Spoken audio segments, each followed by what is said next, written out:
बहुत समय पहले की बात है। एक सुंदर सा गांव था जहाँ एक टूनी चिड़िया अपने सपनों की पूर्ति के लिए मेहनत करती थी। उसे हमेशा से ही केले की खेती में रुचि थी और एक दिन उसे अपने सपनों को पूरा करने का निर्णय लिया।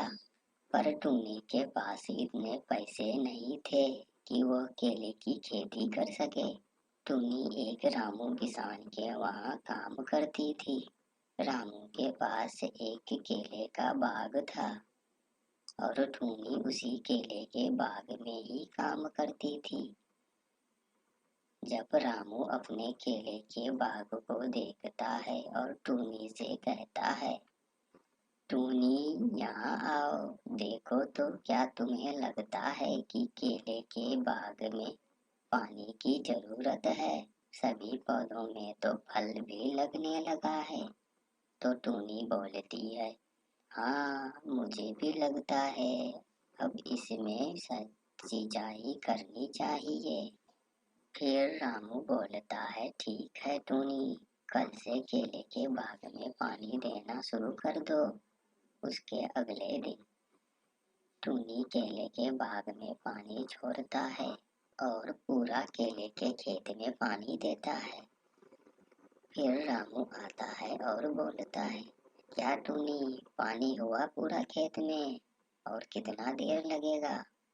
तो टूनी बोलता है रामू को, अब होने ही वाला है पानी पूरा खेत में। पानी की सिंचाई के कुछ दिन बाद रानू टूनी से बोलता है, चलो टूनी, अब केले के बाग में चलते हैं, लगता है अब केला पक गया होगा।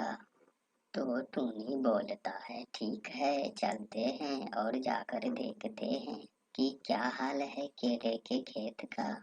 फिर दोनों केले के खेत पर पहुंचता है। रामू टूनी से बोलता है, देखो टूनी, अरे वाह, केले तो पकने लगा है। फिर टूनी बोलता है, मालिक केले तो पक गया है, अब हम लोग को इसे बेचना पड़ेगा। तो रामू टूनी से बोलता है, टूनी तुम जाओ केले के पैकार के पास और उससे जाकर बोलना कि रामू किसान का केला पक गया है और आपको बुलाया है। तो टूनी बोलता है, ठीक है मैं अभी जाता हूँ और कालू केले के पैकार को बुला के लाता हूँ।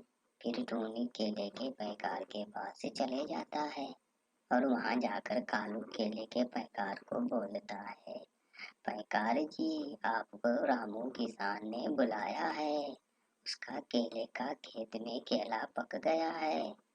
तो फिर रामू बोलता है, अच्छा ठीक है, मैं चले जाऊंगा उसका पका केला लेने के लिए। और इसी तरह कालू केले का पैकार रामू के पास चला आता है। फिर रामू कालू से बोलता है, ये सब मेरा पका केला ले लो और इसके बदले मुझे जितना पैसा होता है मुझे दे दो और तुम बाजार में जाकर बेच दो। तो फिर कालू पैकार बोलता है, अच्छा ठीक है, मैं तेरा सारे पके केले खरीद लूंगा। उसके बाद कालू रामू का सारा पका केला खरीद लेता है और उसके बाद रामू को पैसे दे देता है। टूनी घर आ जाता है और फिर टूनी ने गांव वालों को बताया कि वो केले की खेती करना चाहती है और सभी ने उसे हंसते हुए कहा, चिड़िया और ये केले का खेती, ये तो अजीब है, कहकर गांव वाले हंसने लगे और मुस्कुराए। टूनी को चुनौतीपूर्ण स्थिति का सामना करना पड़ा क्योंकि गांव के लोग सभी उस पे हंसने लगे थे। टूनी को थोड़ा बहुत केले की खेती के बारे में पता था। फिर टूनी ने अपने मालिक रामू के पास जाता है और उससे कहता है, मालिक मालिक, मैं भी केले का खेती करना चाहता हूँ, क्या आप मुझे पैसे देंगे खेती करने का? तो रामू बोलता है, अच्छा ठीक है, अगर तुम करना चाहते हो तो कर सकते हो, क्योंकि तुम्हें पता है केले के खेती के बारे में, तुम मेरे यहाँ काम कर चुकी हो। तो इसी तरह टूनी रामू के केले की खेत से केले का पेड़ ले जाता है और अपने खेत में लगा देता है।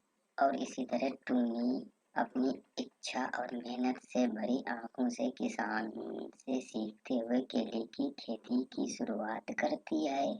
टूनी ने सीधे और अच्छी तरीके से खेती की शुरुआत की। उसने खेत में कोमल मिट्टी को अच्छी तरह तैयार किया, केले के पौधे को ध्यानपूर्वक ख्याल रखा और सिंचाई और खादों की मात्रा का ध्यान रखा। और उसके कुछ महीनों बाद टूनी के केले की खेती गांव की सबसे बड़ी और सबसे सुंदर हो गई थी। वो चिड़िया नहीं बल्कि वह गांव की शान बन गई थी। उसके केले के बाजार में बहुत चर्चा थी और गांव का